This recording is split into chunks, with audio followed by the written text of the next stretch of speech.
La pandemia que surgió a partir del SARS-CoV-2 ha afectado a todo el planeta. Sin lugar a dudas, será algo de lo que se hablará en los libros de historia en los próximos años, debido a los grandes estragos socioeconómicos que ésta ha librado. Sin embargo, la pandemia ha generado que muchos niños y adolescentes interrumpieran sus procesos de aprendizaje, ya que la gran mayoría de los centros educativos en el mundo se vieron obligados a cerrar sus puertas. En el video de hoy hablaremos de cómo el coronavirus ha afectado a la educación en Latinoamérica. Pero antes, no olvides de suscribirte a nuestro canal, nos ayudas muchísimo. ¡Empecemos!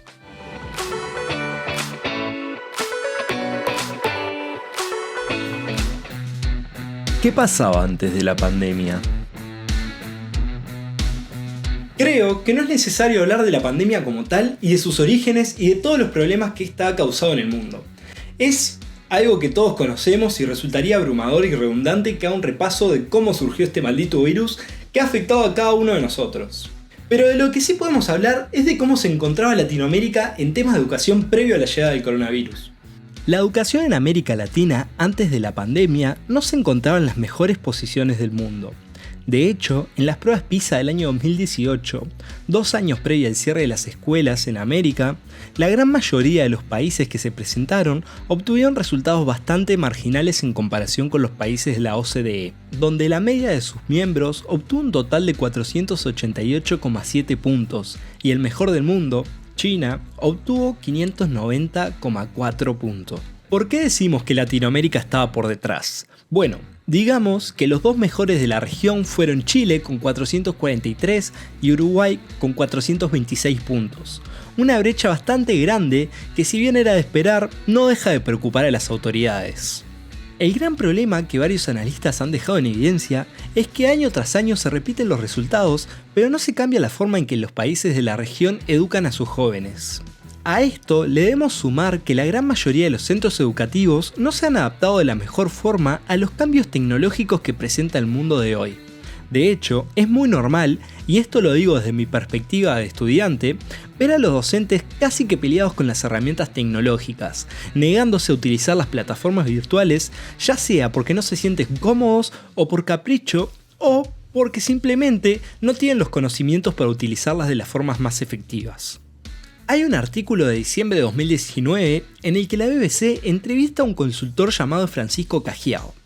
Este resalta que las reformas educativas en gran parte de la región se han centrado en ampliar el acceso y aumentar el tiempo de permanencia de los estudiantes en el sistema, lo que claramente está perfecto.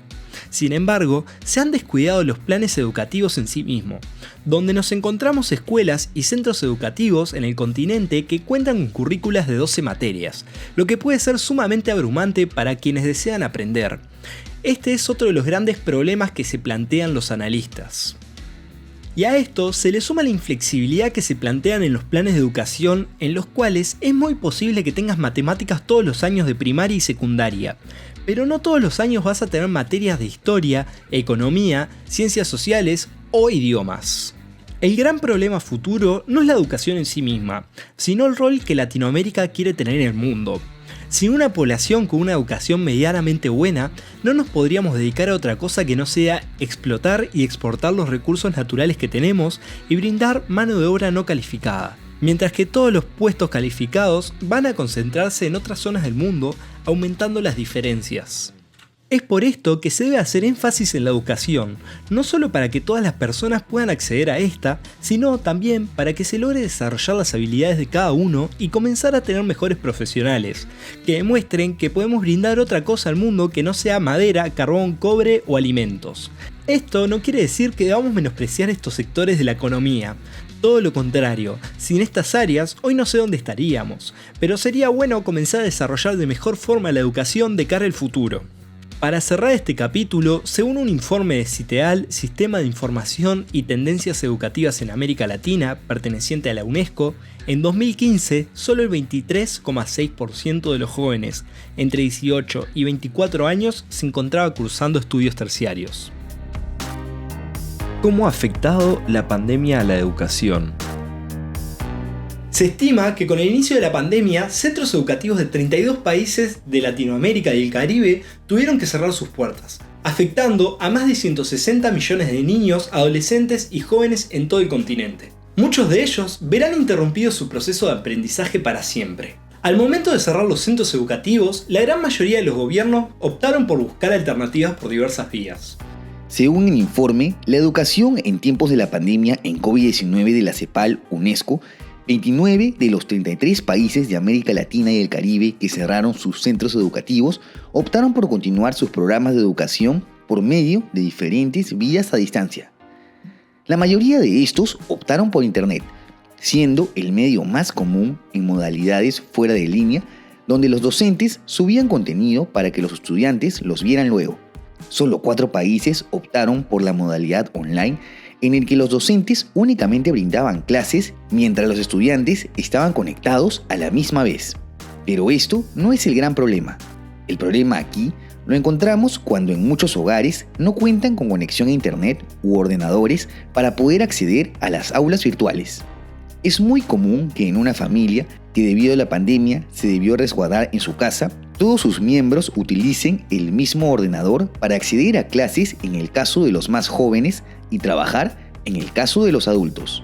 También debemos tener en cuenta que lo más frecuente es que los horarios de estudio y trabajo coincidan, por lo que alguno de los individuos deberá renunciar al uso del ordenador para cederlo a otro. Es así que muchos países han optado también por sistemas híbridos online y offline. En lo que respecta al aprendizaje fuera de Internet, algunos países han optado por impartir clases vía medios de comunicación tradicionales, como la televisión o la radio. Y sí, acá no voy a juzgar a los pequeños que no le prestan atención a las clases por radio o televisión, que si bien es una buena forma de llegar a lugares recónditos donde la conectividad a Internet es nula o deficiente, es sumamente antipedagógico y es muy difícil de seguirle el hilo a las temáticas por esta vía. Acá abro un paréntesis y aporto que sería bueno darle más difusión a medios digitales que busquen informar y explicar materias de forma sencilla y entretenida. Háblese en Mapas de Sebas, Datum Voltio, C de Ciencia, Julo Profe o Academia Play entre tantos otros que existen.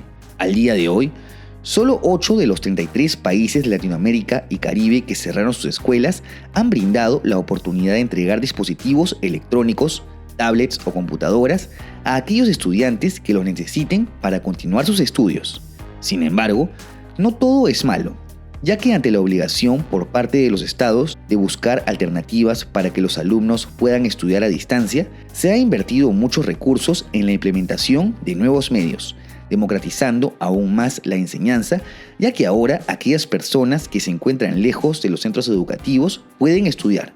De hecho, a partir de la virtualidad obligada, estudiantes de todos los países ahora reclaman, sobre todo a nivel terciario, que si comienzan las clases presenciales, se mantenga una forma híbrida en la que se pueda optar por cursar de forma presencial o virtual, sobre todo favoreciendo a aquellos estudiantes que viven lejos de los centros educativos.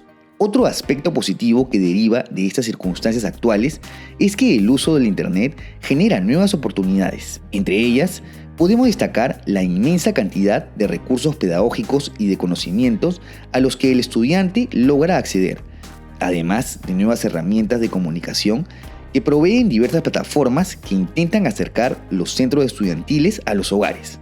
Esto se relaciona a que en las últimas décadas se han realizado importantes inversiones en infraestructura digital destinada a los sistemas educativos en gran parte de los países de América Latina. Comenzaron a ampliarse las políticas educativas del ámbito digital a finales de 1980 y no han dejado de aumentar desde entonces. Al comienzo, la estrategia de estas nuevas políticas era mejorar los resultados del aprendizaje y la enseñanza en las escuelas, pero luego se enfocaron en otro objetivo: dar acceso a los estudiantes a equipamiento, priorizando a los sectores de menor nivel socioeconómico como estrategia de nivelación y búsqueda de equidad. Sin embargo, a pesar de los avances a nivel educativo que mencionamos, los países de América Latina y el Caribe están desigualmente preparados para enfrentar esta crisis que se resguarda en la digitalización. Aún existen brechas considerables en el acceso al mundo digital. En el 2016, en un promedio de 14 países de América Latina, cerca del 42% de las personas que viven en áreas urbanas tenían acceso a Internet en sus hogares, en un contraste con un 14% de aquellas que viven en áreas rurales. Pero la realidad es que a día de hoy son más los puntos negativos que los positivos. Según Human Rights Watch, Para millones de estudiantes de todo el mundo, la pandemia no será una simple interrupción temporal de sus estudios, sino que significa un final abrupto del mismo, teniendo en cuenta que los problemas económicos que han abordado a las familias significa que muchos niños, adolescentes y jóvenes se hayan visto obligados a trabajar y o continuar con sus vidas al verse abrumados por intentar ponerse al día con sus estudios. Se estima que más de un 15% de los alumnos de la región podrían no regresar a estudiar en sus vidas. Y se cree que tras la pérdida de un año escolar, 2 de cada 3 alumnos de los primeros años de secundaria podrían ver afectadas sus capacidades de comprensión lectora, aumentando esta cifra un 20% con respecto al año previo al inicio de la pandemia. Otro punto sumamente importante a tener en cuenta es que parte no menor de los estudiantes de bajos recursos en Latinoamérica y el Caribe recibían alimentos de sus escuelas antes de que éstas cerraran. Y la logística para repartir alimentos en forma de vianda o donaciones a los hogares ha significado un gran reto para los gobiernos, donde no todos los niños pudieron tener acceso a la comida que tanto necesitaban. Las posibles soluciones. Como hemos mencionado previamente, los modelos híbridos en los que se combina una educación presencial con una educación a distancia pueden ser los más efectivos para paliar los efectos negativos que hemos mencionado. Esto es debido a que los grupos presenciales se podrían mantener reducidos intercalando los estudiantes que tienen clases en las aulas y a distancia. A la vez, permitiría que los estudiantes no se desmotivaran tan fácilmente, ya que gran parte del atractivo para que un joven vaya a un centro educativo es compartir momentos con sus amigos y compañeros de clase. Para aquellos que no tengan conexión a internet, estos podrían tener clases mediante cursos impartidos por televisión, los cuales se deberían de reforzar con algún tipo de contacto con el docente, sea tutorías telefónicas, materiales impresos o un seguimiento cercano a los alumnos. Por suerte, los centros de educación primaria y secundaria han sido de los primeros sitios en reabrir tras los cierres totales o parciales de los espacios públicos en Latinoamérica, pero aún quedan bastantes centros educativos por abrir y que deben de volver a ser atractivos para los estudiantes que se han acostumbrado a no ir a estudiar. Es momento de que, a pesar de la recesión económica que se percibe a partir de la pandemia, tanto públicos como privados inviertan en la educación de sus países. No para mejorarla, sino para al menos mantener los logros y avances que habíamos logrado en los últimos años. Ahora turno para ustedes. ¿Conocen a alguien que la pandemia haya afectado sus estudios? ¿Qué posibles soluciones darían al problema de educación de aquí a futuro?